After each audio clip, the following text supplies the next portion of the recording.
Welcome to the Hockey Podcast. I am Luke Lipinski. And I am Doug Cannon. On this week's episode, we try to fix the Capitals and we find the San Jose Sharks in troubled waters. The playoffs. Many a fan is gleeful and many a fan is mournful. But the road to the Cup forges on as we traverse it with keen interest and dedication. That was the most poetic thing anybody's ever said on this show. All that and more, let's drop the puck on episode 38. Here we go, segment 1, Luke Lipinski alongside Doug Cannon. First of all, Doug, how are you? I'm great, Luke. You sound a little stuffy over there. Yeah, it's those wonderful allergies that pollute the air in Arizona, basically spring, summer, winter, and fall. That would be year-round. Yeah, it would be. You almost lost a co-host tonight, or at least you were going to be missing one for a while if the. But the good news is, you have new wheels. I do have new wheels. That's awesome. It's a great feeling. It's a very pretty ride. That's what keeps me going when I watch the Penguins give up 3 goals in 4-minute spans. Oof. We'll get to that. Yeah, we'll get to that. It's episode 38. Wow. Who you got? 38. Number 38. Let's start with... Okay, there's only one answer here, but okay. No, let's start with Pavel Dimitrov. That's the only answer. 768 points in 847 NHL games. He is a fifth time. He's on the St. Louis Blues all-time scoring list. He's fifth. He's got 493 points in 494 games. That's pretty consistent. That's pretty consistent, yes. Well, that's amazing. Is that the first time you and I have agreed? Yeah, Bobby Orr. Bobby Orr was close, yeah. That's I have one other, though. All right. Just because he's close to us. All right. Vernon Fiddler. Vernon Fiddler, a workhorse. Yes. He was one of still playing. He was one of not this season. Not right now. He's done, but he was one of like 6 Dallas Stars that were in the penalty box the other night when I looked. I was like, "Is that Vernon Fiddler? He looks familiar." He's just a great guy, great player. He is. I just wanted to give him a shout out there. So on to the playoffs. Okay. Where no lead is ever safe, no matter who. Especially if you're playing in Pittsburgh. Well, see, here's the thing: around the NHL, a 1-goal lead is nothing. A 2-goal lead, unless there's like less than 30 seconds left, that's not safe. If you're Pittsburgh, no lead is safe. So I guess let's start with the Penguins, who did advance tonight, but this is where you almost lost a co-host. They're up 4-0 with 10 minutes left and almost lose. I was driving the boys to the rink tonight. It's 4-0 going into the third, and I went, I don't need to watch this. I don't need to listen to this anymore. Pittsburgh's advancing. And they looked great. That's the thing. It wasn't like a shaky 4-0 lead. On the road. Yeah. Looked good on the road, and I don't care what anybody says. That Columbus fan base, they love their team. Yeah. It was cool to see Columbus get into the playoffs and win a couple games. It really was. I mean, that fan base, that franchise, they've been through so much. They've had very little to cheer for. They never won a playoff game before this year. What does that team do if Nathan Horton is healthy for the full season? It's a different season, right? We'll never know, but that's a different season. That was their big free agent acquisition, and they really got nothing from him. But free agent acquisition that wanted to go to that city. Yeah. He wants to play in that city, and then watching that fan base cheer on their team, and they'll be back next year, and they'll be healthy. When they got Ryan Johansson, who seems to be all they really need. I mean, they've got a lot of other just role players that know their roles and embrace it. They got Jack Johnson. I mean, they've got some good weapons on defense. Mr. Dubinsky did a great job on Sidney Crosby. That dude is phenomenal. This isn't the first time he's done a good job on Sidney Crosby either. No. Saturday's game, drop of the puck. Columbus was in Pittsburgh's end before you could blink. I don't even think the puck touched the ice before Columbus had it down in the Pittsburgh zone and behind the goal line. I mean, they flew in that first period on Saturday. Yeah, I'll get your opinion on this because you're obviously going to be more impartial on this series. Pittsburgh blew 2 3-0 leads and lost games 2 and 4 when they had a 3-0 lead. And don't even get me started on the end of game 4. When you're in the playoffs at this point, it's all about how you respond. You know my feelings on Fleury. I think he's a great guy. He probably is going to give me an ulcer at some point with the way he plays goals sometimes in the playoffs. The end of game 4 being the epitome of that. But he bounced back well in games 5 and game 6. So you got to give him credit for that. Was all the changes in leads were up through the first 5 games. Whoever scored first lost in the series, and every game had at least a 2-goal lead blown. Pittsburgh blew a couple 3-goal leads, nearly blew a 4-goal lead in Game 6. Is that about Pittsburgh melting down, or is that about the simple fact that Columbus, when they scored a goal, turned into a different team? I think that I said it earlier before we started recording. I think that Columbus is a lot like Phoenix in the West. Columbus used to be in the West, but they're just a work-hard team. And when you can get something to motivate you and give you that little bit of momentum, you're going to capitalize on it. Because let's face it, you're across the face-off dot from Malkin, Crosby, Neal. I mean, there's a lot of great players on the Pittsburgh roster from top to bottom. So then you have to step up your game. And when you can score against something like that, I mean, I know I do it in the men's league. When I go up to against a men's league's team that's 5-0 and I'm 1-5, and if I can beat them, dude, there is no stopping me in that game because of that confidence that I can feel because I can score against their goalie. So, but to answer your question, just because the teams that scored first lost, that means nothing to me. That's just a stat that networks glom onto because it's easy for them to glom onto. You're not looking deep. Pittsburgh's struggling because you got guys like Sidney that are frustrated because we mentioned it in last week's podcast that he's being double teamed, sometimes triple teamed. He's being smothered. It's the RPM theory, as we that's the RPM theory. Which, exactly. If you didn't listen to last week, you have no idea what we're talking about. But that's your problem. So the point is, and we talked about it too, is the fact that why did Coach break up putting Sidney and Malkin on the same line? Because it worked. Because when Sidney's double teamed, Malkin's opened. Yeah, I get why in theory, you have Crosby with, if Dupuy's healthy, if Crosby, Kunitz, Dupuy, and without Dupuy, they've been running Bo Bennett or Lee Stempniak in there, whatever, and then that gives you a second line of Malkin, Neal, and Jokinen that's better than most teams' first lines. But when you have Malkin and Crosby out there together, as we saw tonight, yeah, they're going to double team Crosby and they're going to be all over him, and Malkin's just going to run free and get a hat trick, which he did. Right. So it was just a weird series because there were times where Pittsburgh looked like the best team in the NHL. They looked like, I don't see how anybody's going to stop these guys. And then Columbus would score a goal, and all of a sudden Columbus would just rattle off 3 goals in a row. It was such a weird series where at every time one team looked extremely dominant and the other one just looked. Pittsburgh looked nervous sometimes when they had the lead. We say it through 82 regular season games. Teams that find success are the teams that can regulate the highs and the lows. Yes. You don't get too high, you don't get too low. In the playoffs, those highs and those lows are amplified so much that sometimes it's hard to take that high and that low and try to equalize it so that you're not affected either one way or the other.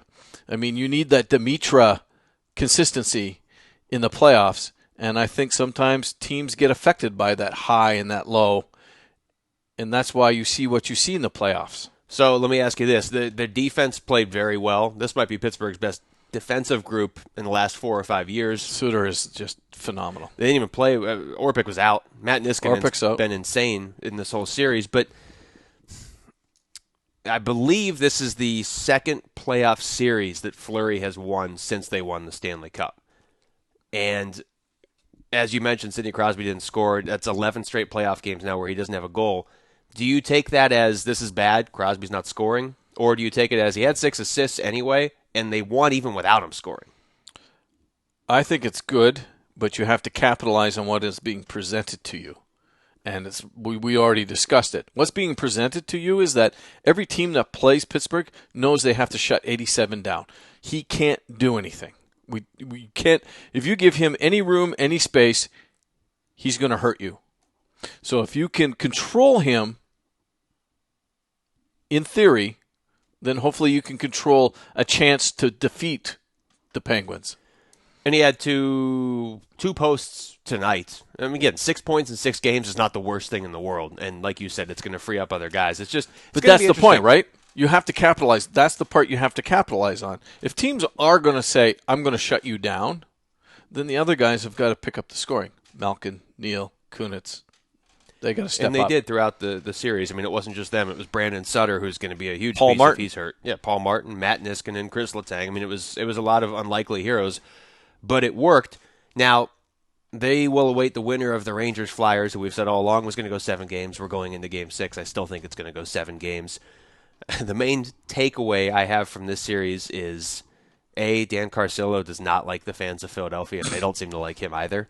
Well, it's Dan Carcillo. Come on. I love the goal the other night where he then runs right to the glass and celebrates face first right towards the Flyers fans, who, of course, make some kind Philadelphia hand gestures at him. Here's my other question for you. A lot of fingers? Lots of fingers. So many fingers. Remember when Brad Richards was a fourth liner last year in the playoffs? Now he scores pretty much every night. Which is what he's supposed to do, which is why he was picked up. Somebody turned to me and said, it's kind of a weird tangent, but somebody turned to me and said, you realize that Ovechkin's going to be a Ranger. I said, really? What do you mean? Everybody goes to New York to finish their career. Who said this? George McPhee? No? No. Okay. Adam Oates? Well, maybe he did on his way out, right. but I don't know. I'll make sure he's a Ranger. I just thought it was interesting. That would be weird. We were pretty heavy on the talent that, especially me, the talent that the Rangers have, and nobody, Rick Nash wasn't producing. Still doesn't have a goal in the playoffs. I just figured I'd hand that you. But he's got 4 assists. Brad Richards isn't, he's finally coming in, but that was supposed to happen before this playoff series. Yeah. And so this series disappointed me. Really? It's not even over yet. But it's not the action I was expecting this game. Sure, the fans are all into it, but I was expecting the players on the ice just to be a scrap fest. I really did, and I'm not seeing it. It could still get there. It's, you look at the Rangers, and this kind of goes back to what we were talking about with Pittsburgh. I mean, a lot of those guys were hurt going into the playoffs. Now they're back, and it took them a few games. Martin St. Louis never seemed to find his stride with the Rangers until the very end of the regular season. Now he leads the team with 6 points. But that makes sense. Games. I mean, he joined the team. Yeah. So the Rangers are getting stronger, and they've always got Henrik Lundqvist to lean on, which it's a nice little bonus. But I think our prediction is going to pan out. It's going to go 7. Everything we said last week, if you go back and listen to the show, was right. It was all right. Like, Montreal instantly wrapped that series up the next night. The Rangers Flyers are going 7. Pittsburgh had some issues in net there in game 4. But they did it. And they, like you said, I was panicking for no reason. Boston just steamrolled over Detroit. So let's get to Bruins Red Wings real quick. I mean, there's not a whole lot to talk about. The Bruins look unstoppable, but it's only one series. Yeah, and I think that was a series where it did what it was supposed to do. You knew that Detroit was going to put up a fight, but I don't think Detroit going into the series was strong enough to defeat the juggernaut that the Bruins are. I don't know. I can think of maybe 3 teams I could see beating Boston. Name them. Chicago. That was a funny look. Because it pains me to say. If it's the Stanley Cup, Chicago, Boston, I'm going to feel ripped off. I just am. It's nothing against those. Well, it's nothing against Boston. I just don't want to see Chicago, Boston in the Stanley Cup. I think if Pittsburgh played their game, they could beat Boston, although they don't seem to be able to do it. The team I think that could beat Boston is the team they're playing next, Montreal. Yeah, you and I have talked about it. I don't know if I didn't predict Montreal to beat Boston, but Montreal is that sleeper team that I think is a little bit more consistent top to bottom than a lot of teams are. They're kind of like sense? another version. Yeah, it made a lot of sense. They're kind of like another version of Boston. They're like a poor man's Boston. Okay, I can agree with that. They've won 3 of 4 meetings this season, which means nothing because the Bruins are a different team in the playoffs. But if I had to rank those, if I had to go Chicago, Montreal, Pittsburgh, to me, Pittsburgh is a distant third because they're just not consistent. But Montreal, Chicago, I could see beating Boston. The difference between Boston, Montreal, and Pittsburgh is that Boston and Montreal have solid goaltending. Pittsburgh has shaky goaltending. Fleury, if he can stay consistent and on his game, yes, he can shut you down. He's not going to be consistent. But he doesn't do that. No. He has great games, though. He has great games, but that's just a scary thing if I'm a Pittsburgh fan and I'm watching that game. Whereas I watch Price, very consistent, Rask. Well, unbelievable. It's not even consistency. You just don't score on him. Right. But then again, I mean, they got that blue line in front of him. I don't know how you're going to beat Boston. I really don't. But I did watch a little bit of the Penguins game tonight. And in the third period, I think Paul Martin went off for tripping, blatant tripping. I mean, this guy just, here, let me stick my stick in your skates and watch you fall. Yeah, it went right in the opening in the skate. I mean, but anyways, while they're defending that penalty, Pittsburgh went into a 4-0 or a 3-1 defensive posture. I mean, man, they had 4 guys board to board. And it still didn't work. Columbus couldn't get through. But then they scored. I hear what you're saying. I didn't think Pittsburgh played bad defense towards the end of this game, which sounds stupid when you give up 3 goals. And I didn't think Fleury played bad at the end of this game. The thing about Fleury, I think I've said this to you before off the air, if I'm the Edmonton Oilers, he's the perfect goalie. He will win you 10 to 15 games throughout the year on his own, but he's going to lose you games. And when you have a lineup like Pittsburgh, that's not the right combination. You don't need a goalie that can win you games if he can lose you games. And the reason I brought it up was that's what Boston does. Well, yeah. They do not give you an inch of space. When Boston is playing their game, they look like they're playing a different sport than everybody else. Right. They really do. I mean, you can come to the blue line from goal line to blue line, and as soon as you hit the Boston blue line, you're done. It's so much work just to get a shot on them. I mean, Detroit is not a pushover. I know they were the last team to make it in the East. Yeah, but it's Detroit. That was a good team. And part of the reason they were the 8th seed is because they had so many guys that were hurt. Right. So, okay, very quickly, Montreal just disposes of Tampa Bay with that late goal in Game 4. The only sweep. They're one of 3 teams that will go into round 2 having won 4 in a row. I guess LA, if they pull this off against San Jose, would do it as well. But Boston won 4 straight after losing the opener. Montreal just swept right through Tampa. Do we do the prediction now? Can Montreal beat Boston? Is this sweep going to hurt them going into the series? With all that time off? No, because Boston's got a lot of time off too. Okay. I hear what you're saying, but I think in this case it doesn't. You're better off just putting a team away and going in with momentum. I mean, Montreal has a ton of momentum. I think they can do it. I can talk myself into this. If Philadelphia Flyers goes 7 games, is the extra days beneficial to Pittsburgh? Only if it gets Brandon Sutter and Joe Vitale back in the lineup. Yeah, Vitale, I don't know what he was thinking tonight. And Sutter's been one of their best players, and he took a weird hit into the wall. But I don't know. Can you see Montreal doing this? Am I crazy? I don't know why I'm on the Montreal bandwagon. I don't even like Montreal. I don't like Montreal either. I'm a Toronto fan. Yeah, you dislike Montreal. But I said it from the beginning that this is that sleeper team. This team is flying under the radar, and I think they will push Boston, but I think Boston will eventually take it. We'll get your Stanley Cup picks later on, in the month. But if it comes down to Boston-Chicago, Boston had such a tough path in theory to get there. Detroit's not an easy first-round team. Montreal is one of the few teams that matches up well with Boston. And then you figure if they get there, they had to go through probably either Pittsburgh or the Rangers, which isn't easy. Oh, and I had the stat on the top of my head, and I'm trying to think. This is like I don't want to say it. Maybe I'll bring it up in segment 2, where Boston and Montreal, 2 original 6 teams, have met each other in the playoffs. Oh, it's like 17,000 times. No. It's between 30 and 40. I'll bring it up in the segment. I'll look it up, because I don't want to say it off the top of my head, but it's like 38th time that they've met. If you've met that many times, there should be a number, like just 30 times or whatever. You should have to bring back one player from the past to play in the series. So the Canadians. So if I'm Boston, I'm Bobby. You busy? Yeah, and Montreal has to run out like Jean Beliveau or somebody. It's got to be somebody older. You can't be like we're bringing in Ray Bourque. It's got to be like distant past. Ooh, bring in the Bird. Larry Bird? No. Oh. You're listening to The Hockey Podcast. Feel free to email comments or questions to the show at our email address, thehockeypodcast@gmail.com. Western Conference. Okay. Did you want to talk about Larry Robinson? I'm waiting for you to bring up Larry Robinson. We spent the whole break talking about him. First segment, I said the Bird. I feel like my voice came back. I'm happy now. I said the Bird. His true nickname is Big Bird, and I was referring to Larry Robinson. You don't get much more Canadian That's true. than Larry Robinson. And for the record, Big Bird, much better nickname than Snuffleupagus. It's just not a path you want to go down. Hey, Ernie. That's not what Snuffleupagus... Whatever. Okay. Minnesota, Colorado. It's tough being green. Best series double up, I guess, wasn't green. You made me No, break my pen. He was just big and furry. That's okay. This He podcast had the Eeyore voice. took an odd turn. I did not expect the phrase, he was just big and furry. Oh, Oscar.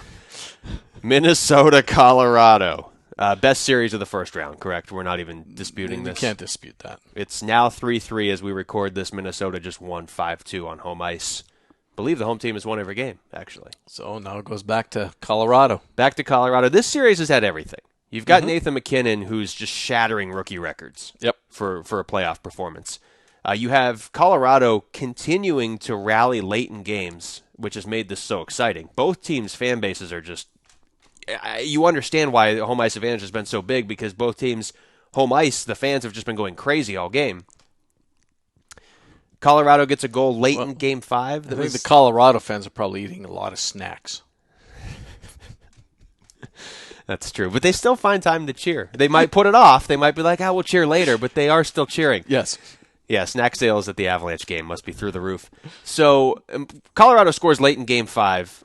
Kind of controversial because it looked like they were probably offside. They were also offside in an earlier game against Minnesota during the regular season. They scored. But either way, they score late. Nathan MacKinnon scores the game winner with like half of Minnesota just dragging him down. He still scores.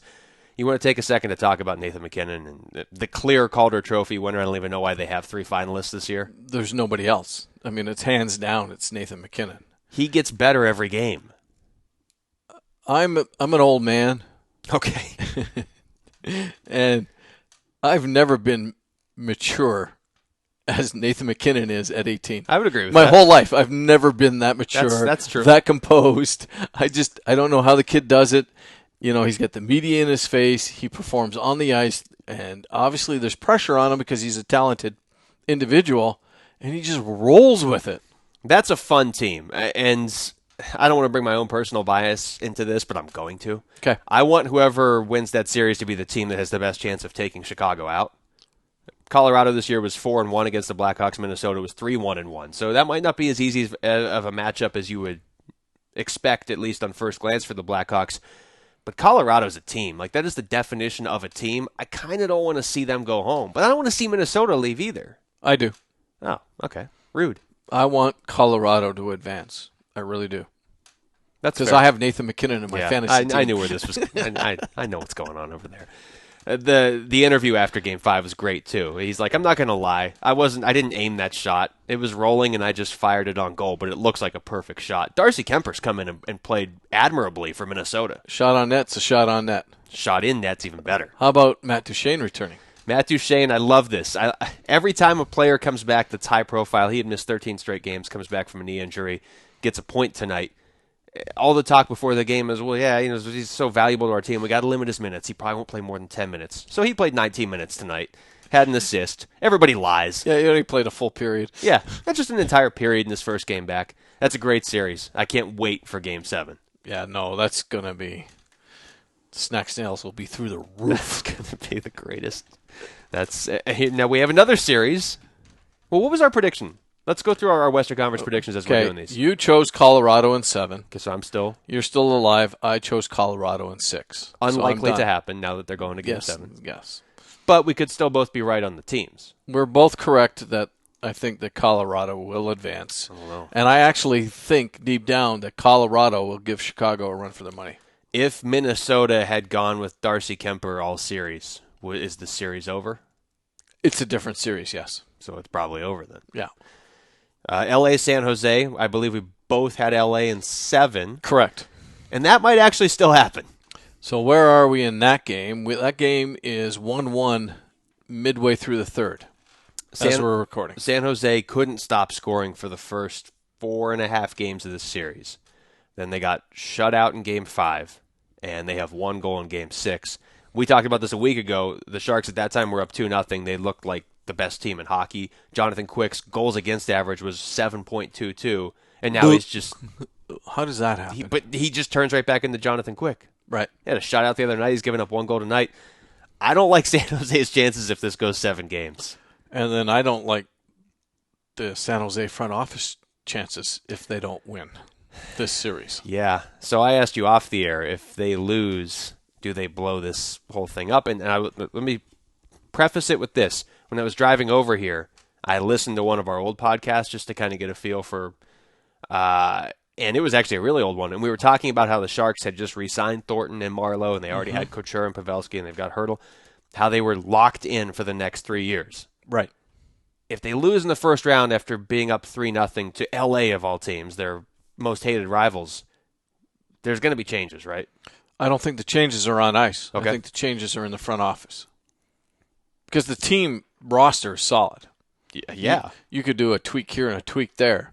I think that there will be a coaching change, and I think Doug Wilson will be looking for new employment. See, that's what's so weird about this job. You just said the roster is great. Doug Wilson put the roster together. Todd McClellan's an excellent coach. But you got a good coach and a good GM. I'm not saying Doug Wilson's a bad GM. He is a good GM. Can't fire everybody. But do I fire 2 or do I fire 22? 20, yeah. And then the other thing is, if I did put this team together, why can't I get this team over the hump? And it is kind of bad luck to play LA in the first round. And it's not like you can say, well, I didn't have these players together for a while. Well, that's not the case. You did have these players. They were there. Something's got to change. Maybe Doug Wilson retains as GM, and the sacrificial lamb is McClellan. Or maybe they win tonight. I mean, it's a tie game, but Or. But what kind of worries me about San Jose is what worried me at the start of this series. Antti Niemi didn't start in Golden Knight. It's Alex Stalock. Good point. We said it from the very beginning that this series is about goaltending, which is why the two of us lean towards L.A., is that goaltending doesn't seem to be doing it for San Jose right now. And, I think you can get by in the first couple games of the first round. You come out there and you're scoring 7 goals and 6 goals or whatever. But as that series goes on, the Kings have been here so many times. They know what adjustments to make. Jonathan Quick settles in, and it's weird. And this is what's so great because round 2 is coming up. You don't get into round 2. You don't back into round 2. If you got into round 2, you just won 4 games, probably 4 out of 5 or 4 out of 6 to get there, if not a sweep. And as all the teams are posting on their website, 12 to go. Yeah, it's not going to work for everybody. But you can back into the playoffs. And not really like either of these teams did that, but you weed out those teams in the first round that just kind of like stumbled into the playoffs. So that has nothing at all to do with this series, but I just wanted to bring it up.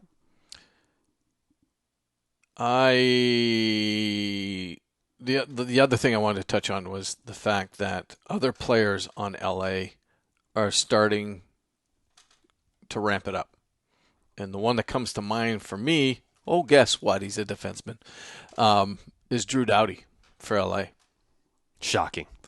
He is pushing this puck up the ice. I'm not saying he's scoring goals or anything, but he's making things happen for his teammates. Well, he has an assist tonight. That's his 5th already. Did you see the assist? Yeah. It was absolutely beautiful. But he's jumping into play. He's doing what Drew Doughty's supposed to do. And the other thing that Drew Doughty does, he's a big boy and he's physical. And the Kings are just balanced. Everybody's got 5 points, basically. Marian Gaborik has turned back into a goal scorer in these playoffs for the first time in a 2.5 time. years. Yeah. And that's what LA does. I mean, they did this 2 years ago. They brought Jeff Carter over from Columbus. They go to Columbus, they get a guy that's not scoring, and he turns into one of the better clutch players in the playoffs. And Sharks fans, please don't inundate poor Luke with texts and emails and phone calls. We're not bashing on your team. We're just saying your goaltending's a little suspect right now, and LA's making a push. If San Jose, I don't remember if I said this here or somewhere else, if San Jose's goaltending was locked in, they were my pick to go to the Stanley Cup. But it wasn't. And lose to Boston, but they were my pick to go to the Stanley Cup, and they still could go to the Stanley Cup. By the time we post this, San Jose may have won this game tonight. Correct. And if they win this game tonight and they have decided that Stalock's their guy, and he's been steady tonight, he's given up 1 goal, I like him over Anaheim. But I worry about playing the Kings. And when you get into these games that are 1 and 2 goal games, this is how LA likes to win. Yeah, because, right now this game looks like it's going to OT. Chicago, St. Louis.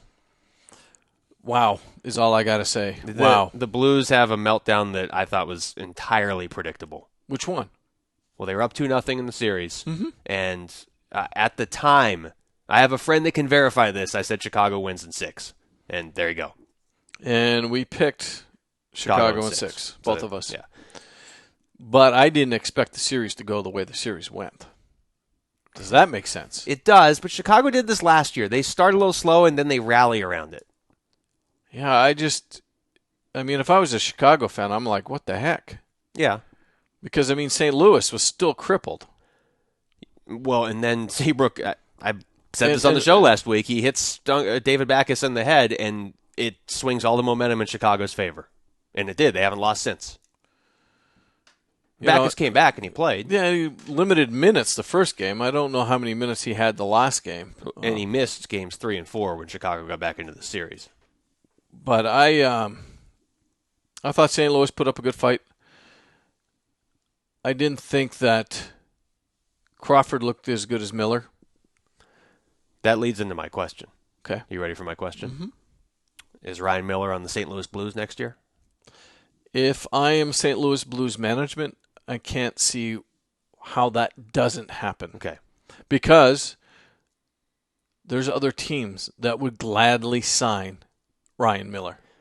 So then what is the Blues' issue in the playoffs? Because there's a team in Western Canada, actually there's a couple, Edmonton and Calgary, that I think would be very happy to have Mr. Miller on their roster. True, but he would not be very happy there. He would if the check was big enough. Maybe. I think he just got a taste of, in this season, he got a taste of playing for a Buffalo team that was in complete and total rebuild to going to a St. Louis team that was the favorite to come out of the West with 2 weeks left in the season, which I didn't entirely ever agree with, but either way, they were one of the top 2 teams. Well, and you're right. St. Louis definitely is going to come back to the playoffs next season. I can't see why that would not happen. But what is their issue? Because they keep going into the playoffs. This is really 3 years in a row now where they've been one of the very top teams, and they don't go anywhere. So is it just bad luck that they caught L.A. the year the Kings went to the Stanley Cup and won, and now they catch Chicago in the first round? I think it was bad luck that momentum crippled them going into the tail end of the season when they had 6 of their starters hurt. Yeah. That's not good timing at all. I think that just crippled them in the last few games of the season. So now you go into the playoffs and you're like a wounded dog with your tail between your legs going, right? And then Chicago's going, perfect. We got the perfect draw. We got the perfect team. But they fall back 2-0 because they looked past St. Louis for that very reason. St. Louis was able to capitalize on the fact that Chicago was looking past them. Chicago's the team that Chicago is. They're the defending champs. They come back and win the series. St. Louis ends the year, if you count regular season, losing 10 of their last 12. That's not good. No, all due to injury. Well, a lot of it due to injury, yeah. And I would say the majority of it's due to injury. That's fair. Yeah, because the last 6 games of the regular season for sure. And then they got guys back, but they were in and out of the lineups in this series. And not having Backes, it was just so glaring in games 3 and game 4. And then, you know what? When Chicago gives that pushback and you're playing the defending Stanley Cup champs and you haven't had success in the playoffs, you need your captain. And when your captain's not anywhere near the ice, that's an issue. That's a very big issue. I would say this, 4 games in this series go to overtime, so it's not like Chicago dominated the way I think a lot of Blackhawks fans thought they might. I think the way to beat Chicago in a playoff series, which hasn't happened in a while, the last time they got taken out was by Phoenix 2 years ago, and almost all of those games were overtime. You're going to have to beat the Blackhawks in overtime. That's how you're going to take them out. I was just going to say, you need a team like Columbus to play Chicago. You just made the reference to Phoenix. Earlier in the show, I made a reference between the similarities between Phoenix and Columbus. It's exactly what you need. You need a team that is going to fight with you toe-to-toe, and they're going to grind you, and they're going to grind you. They're going to give you very limited offensive opportunities, which will send it to overtime. And then you take your chances in overtime because in overtime anything goes. But you need that team. So right? is that Colorado or Minnesota or neither? I think that team on paper would be Minnesota. Okay. But I think Colorado is young enough, hungry enough, and they don't know any better. Non-experienced that, yes, they don't know any better, and they're just going to go hard, and they're going to go at them. You got a lot of young guns going versus young guns. I mean, yeah, Chicago's defending champ, but their young guns are still young guns. They're not very old. Yeah, That's going to be an interesting second-round series, whoever it is. Last series, very quickly, Dallas-Anaheim. I had Anaheim in 7, I think. You had Anaheim in 6. Is that right? Correct. I don't even have the paper in front of me, and I got that right. Anaheim wins it in 6. Would have finished 2-game 6. They're down 4-2. How many 2-goal leads were blown in this series? Again, a very, very positive outlook for my fantasy team. That's why you keep pulling for Anaheim. I was wondering what was going on. If Anaheim goes much deeper, I'm driving out there and going to a game. I'm going to do it. That'd be fun. It would be That'd excellent. be a lot of fun. Great arena, great atmosphere. It's not a great arena. Well, but take it's that back. Right next to the beach, so it is. It kind of is because of location, but It's not a bad arena. it doesn't feel right. Okay, that makes sense. No, it doesn't. It's just it doesn't feel right. It's good. I'm glad you could put it into not words, but sounds. How ironic is it that Dallas, a team that got into the playoffs because of other teams letting 2-goal leads slip away late, lets a 2-goal lead slip away in like the final 2 minutes, like the ultimate 2-goal meltdown, and then they give up a goal early in overtime, and they're out. Dallas is done. Anaheim moves on. They will play the winner of LA San Jose. Dallas scared me. I told you going into that series that Dallas was going to be a tough I out. was like, holy smokes, where'd these guys come from? Dallas. Came from Dallas, and they had a very seasoned coach. And LA just scored again.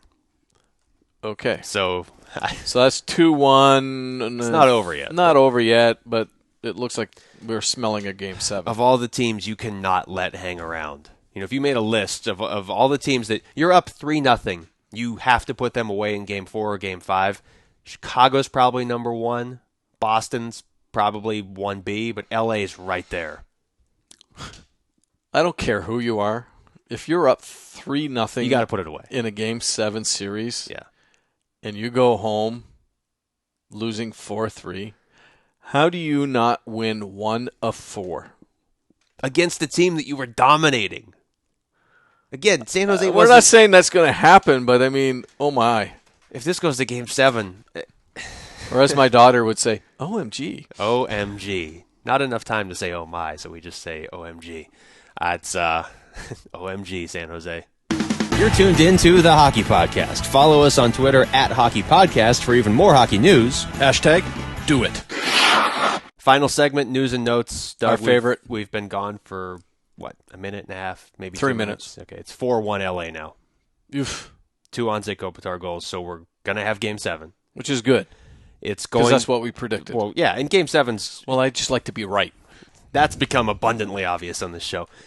Game 7s in any sport are the best, obviously. But Game 7, playoff hockey between two rivals like LA San Jose. But this comes down to your theory of single game elimination. Oh, it's going to be great. Right? This is what you like, and now it's been presented to you. I like it with the caveat of my team isn't involved.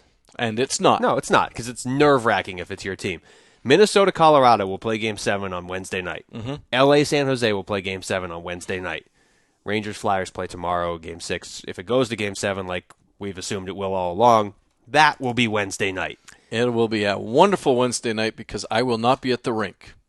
Good luck finding me on Wednesday night. It'll be my one night off from the rink. That worked out nicely for you. And it worked out very nice for me. I might be divorced because I'll be watching 3 hockey games back to back. You know what, though? For a good cause. Hey, anytime it's for hockey, I'm there. I will be at the rink on Wednesday night, but I'm playing not till 11 o'clock. So, it'll be over. Should get all. Well, I could see LA San Jose being in overtime. Yeah, that's true. If one of these games goes to overtime, all bets are off. Also, if I'm San Jose, I'm losing my mind right now because I had a 3-0 series lead to LA, and now. Well, we said it in the last segment, right? That's the worst. How do you have a 3-0 and look and so now good? You're being forced to win 1 of 1 when all you had to do was win 1 of 4? All the momentum clearly in LA's favor. But if you're looking for silver lining for San Jose, A, there isn't any, but B, at least you're at home. You're at home. NHL awards? Dun, dun, dun, dun.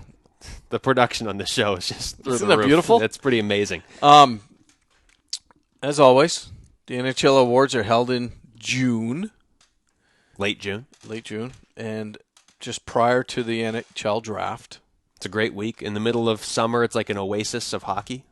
Ooh, look at that foreshadowing. I like that. That should have been the name of this podcast, An Oasis of Hockey. Ooh. No, it's too late. Yeah. Anyways, Las Vegas, Nevada. Not Las Vegas, New Mexico. No. Don't go there because there's not going to be. There might be some sort of NHL awards, but it won't be the National Hockey League awards. Is there a hockey in New Mexico? There's hockey everywhere. Yes, it's New Mexico Rhinos, There you go. I think. Or Scorpions. Maybe both. Maybe both. That's a fearsome animal. Which one, the scorpion or the rhino? No, if they were together, like a scorpion rhino. Oof. We've gotten a little off topic, not too much. Sharp tail, big nose. Anyways, don't look at me like that. I'm trying to figure out if you're describing that animal or a person. So June 24th, Las Vegas, Nevada, the Wynn Hotel. I look at you like that for the whole show every week. Tell me not to look at you like that. We're not going to be doing a show. But it'll be at the Wynn Hotel. The Wynn is great. One of my favorite places to visit. I've gone to the awards show every year that it's been in Vegas, never before that, but every year. And they had it in the Wynn the last time they did it, which was actually 2 years ago, because last year they didn't do really an awards show. They just kind of gave out the awards. It's a fantastic venue. And if you're going, which you should, if you're a hockey fan, you should find a way to get there. Good luck finding the actual stage in the Wynn. You walk in the back of the Wynn, and you're like, okay, it must be right there. I'm pretty sure I walked like 7 miles before I finally got to it. Well, you have to use your Google Maps to get around the Wynn. You do. And it doesn't work because you're in a casino. Correct. So a couple of the awards, the finalists have been named. Yeah, they're just starting to roll them out. Start with the Calder. Okay, let's start with the Calder. Okay. You have your winner, Nathan McKinnon. Okay, we're done. Next. You also have Andre Palat and Tyler Johnson from Tampa Bay.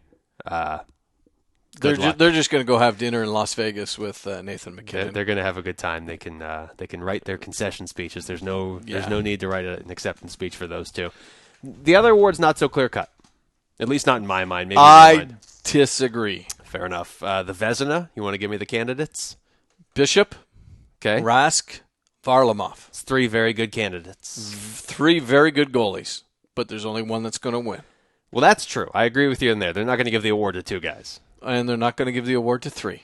But there's only one clear winner. That I don't agree with, because I know who you're going to say, and It's Rask.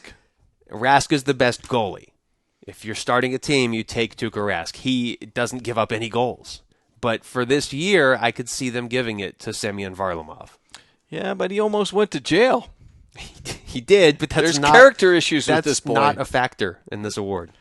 Rask is the clear winner. There's no clear winner. Yes, They're there absolutely wrong. is. He is going to win it. He might win, but he's not the clear winner. Norris Trophy. He's the clear. Norris, This is going to be tough for you because it's my 3 favorite good- possession. Three. Possession.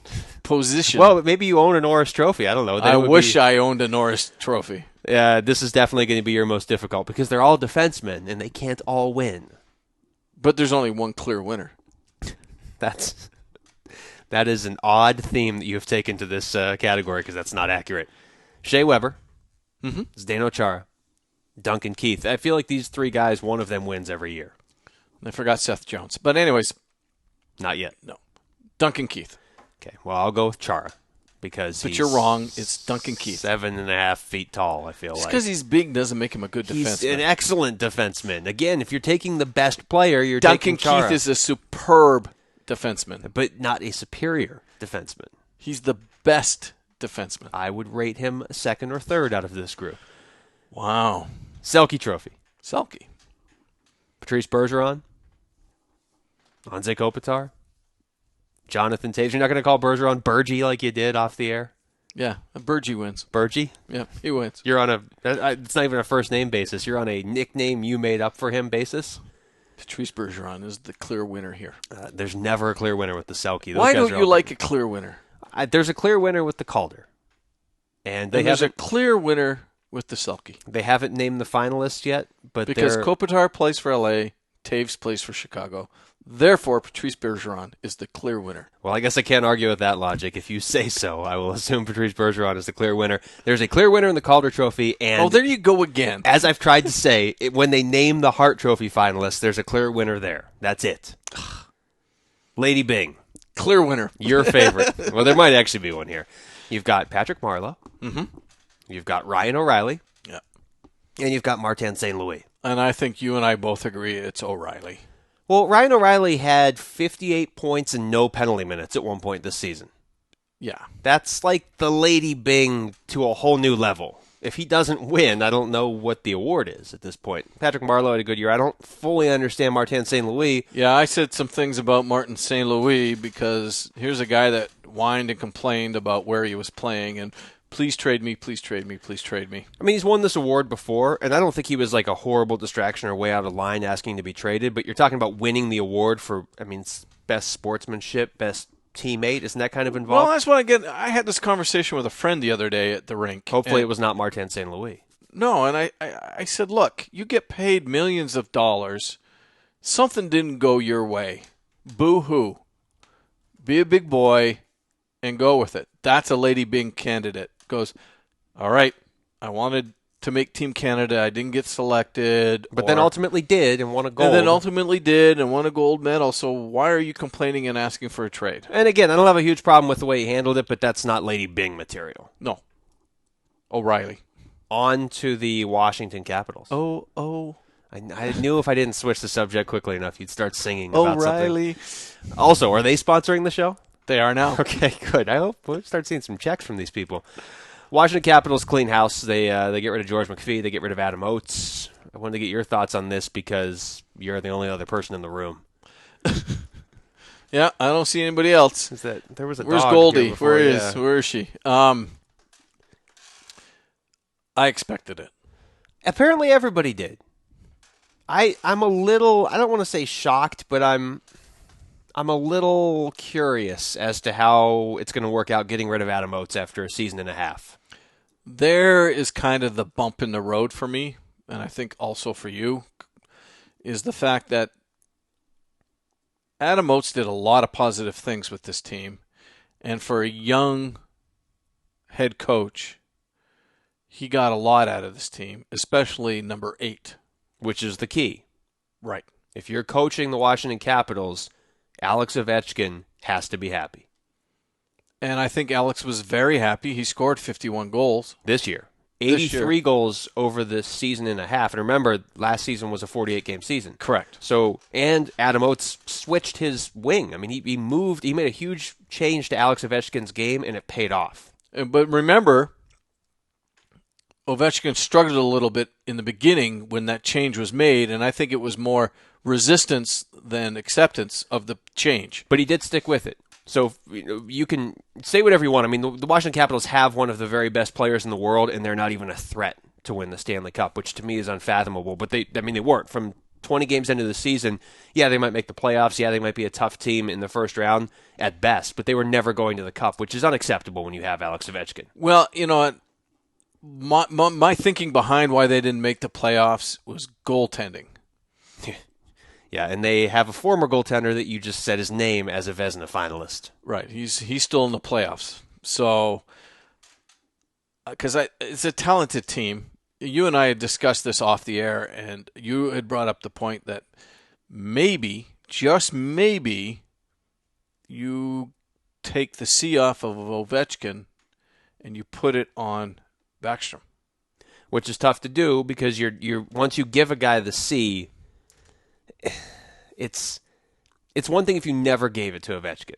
Right. If you were just like, okay, whoever, some Brooks like or whoever had it. Okay, so let's pause right there. Did Ovechkin get the C because of his leadership or because he's the face of the club? He, in my opinion, got the C because he is not only the best player on the Capitals, it's not even close. And I don't know that. But does that make a good leader? No, it doesn't. And I don't even think he's necessarily a bad leader, but I think that he would be even better as a player if he could just focus on being Alex Ovechkin and scoring 50 to 60 goals every year. He's not getting much help. So the hypothetical question is, if you own the Washington Capitals, what do you want? Do you want the face of your team to wear the C, or do you want the face of your team to win games? Well, if those are two options, you obviously want him winning games. Right. I mean, so why not give the C to somebody else? In a perfect world, and throw an A on Ovechkin. Yeah, give him an A at least. Just put another A before Alex, so he's Alex, right? Just do that.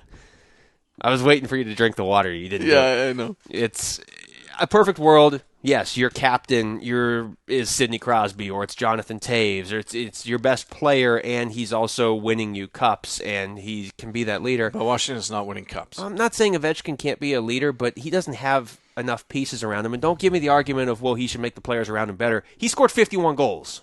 And 28 assists. So he was helping his team. He accounted for 79 points. The team scored 235 goals this season. He accounted for over a third of their offense. Right, he did his job. Nobody's Yeah. saying. Back to goaltending, suspect at best. Who makes that decision? Well, I mean, they've got a bunch of young guys that. I mean, Braden Holtby, a year ago, there was talk he might be on the Canadian Olympic team. That was a little premature, but still. He had flashes. So, I mean, Varlamov wasn't nearly as good there. He's in the perfect situation in Colorado, but if you've got a talent like that, you can't be letting those guys go. Not from that position. No. So it'll be interesting to see. I mean, they haven't really said who their next coach is going to be, but I think you run a risk when you have a guy that was making your best player in the face of your franchise happy, and you get rid of him. If the next guy comes in and Ovechkin struggles to score for the first 30 games of next season, and not just is bad, even if he's just struggling by his standards, you put yourself in a real tough situation. Yeah. I don't like to see anybody lose employment, but I kind of expected this to go. I think Adam Oates deserved a better shot because I think that you can't keep changing your coach. There has to be a constant message coming from the bench to the players.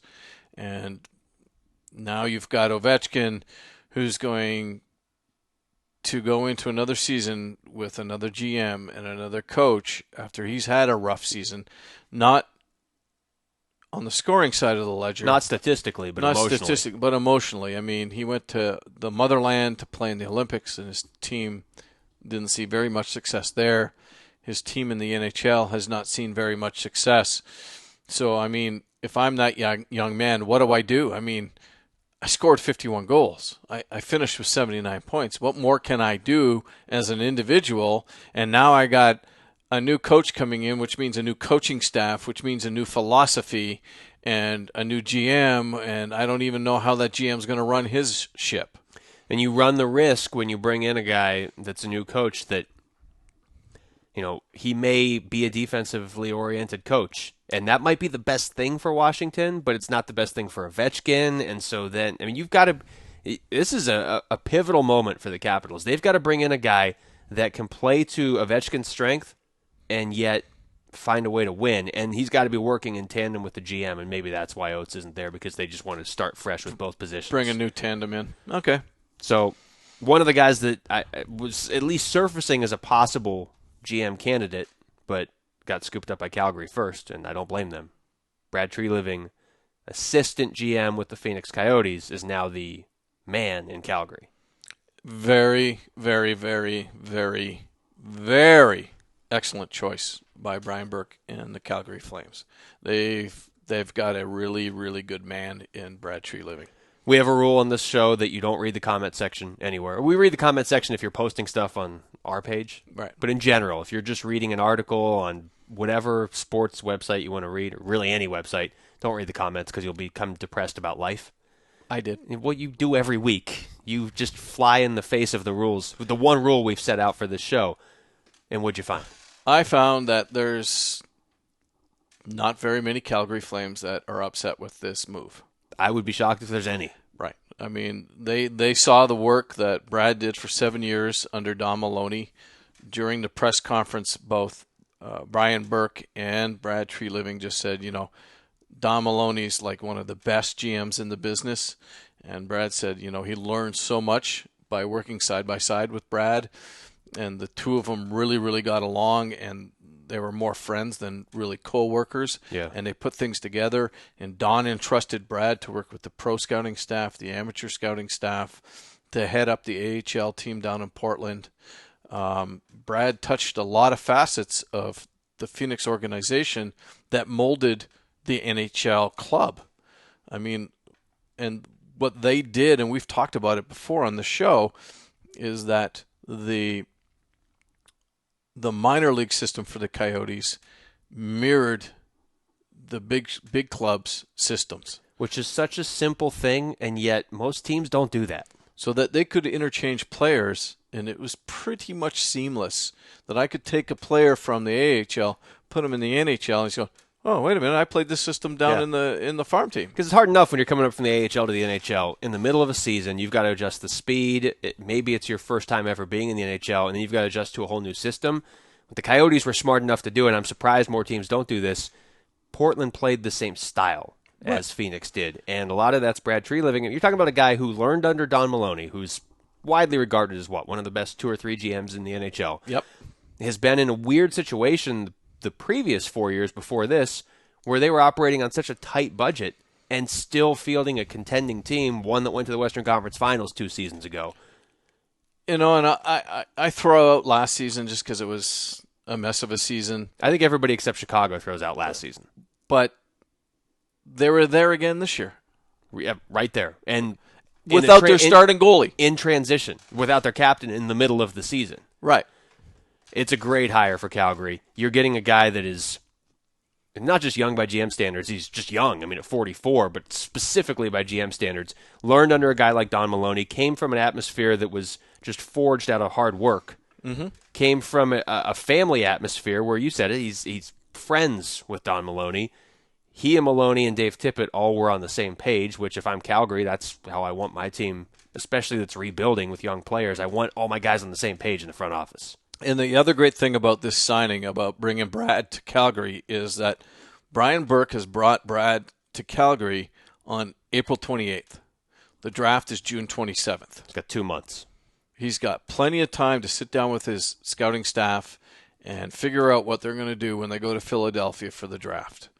And that, to me, is key. And if I'm a Calgary fan, I'm like, yes. And if I understand correctly, and you can correct me if I'm wrong here, but I'm pretty sure that there was a quote from Brian Burke that said he was almost surprised and also impressed that the Coyotes let him kind of work this out now before the draft. I watched the press conference, and one of the Calgary reporters challenged Burke and said, well, we thought you were going to climb every mountain and cross every sea to find a new GM. Oh, he said this was his guy from the beginning. And he said, well, I only looked at the one guy. He says, but I'll correct you. What I said was I wasn't going to look for a new GM until after the draft. And the reason he said that was because he didn't think he would have access to anybody until the draft was completed. And he was shocked and pleased that the Coyotes said, yeah, no, you can talk to Brad. From the Coyotes' perspective, which is the perspective you and I are coming from, It's great to see him get this break because he deserves it. It sucks from the Coyotes' perspective because you're losing a very good man. Right. But I like that the Coyotes don't play games. It's inevitable if you've got a young assistant GM like this. There's so many teams that don't have a good GM. Somebody's going to take him. So why play the games? But that's always been the thing I love about the Phoenix Coyotes under Don Maloney is that he and Brad together, it didn't matter who you spoke to, were always forthright, very honest, very upfront, and always did it the right way. Which is clearly what Calgary is hoping they can model. They're a team that's rebuilding and it has a chance. For as tough as it is for Calgary last year, they have a chance to start their rebuild later than their rivals from Edmonton and pass them. Yes. And they have a guy that I think will be there for a while and really, I mean, they're still in the Western Conference, but he's at least got them going in the right direction. That's it for episode 38. Join us next week as we begin breaking down round 2, where only 8 teams remain, not one of which will be from Doug's hometown of Toronto. Ouch. And we'll also bring you some Calder Cup news to round out our playoff coverage here on the Hockey Podcast. Plus, whatever else happens in the next 7 days. Thanks for listening to the Hockey Podcast.